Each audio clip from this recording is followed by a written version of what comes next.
आपला जीव गेला तर महाराष्ट्राची लंका होईल असा इशारा मराठा आंदोलक मनोज जरांगे पाटील यांनी सरकारला दिलाय। मुख्यमंत्री उपमुख्यमंत्री मराठ्यांना फसवतात, मराठ्यांना फसवणाऱ्यांचा हिशेब होणार असं सांगतानाच मराठ्यांविरोधात भुजबळांना अजित पवारांचं बळ असल्याचा आरोप त्यांनी केला।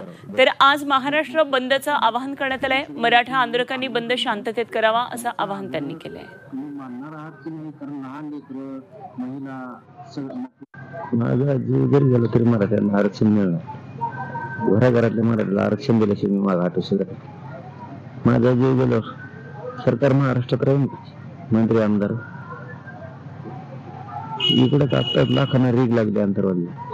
माझा जीव गेल्यावर हे घरी राहतील त्यांचे आमदार मंत्री खासदार श्रीलंकेसारखं नाही व्हायचं। दुसरे श्रीलंका महाराष्ट्रात होईल ना लगेच, दुसरी श्रीलंका महाराष्ट्र ध्यानात ठेवा म्हणून।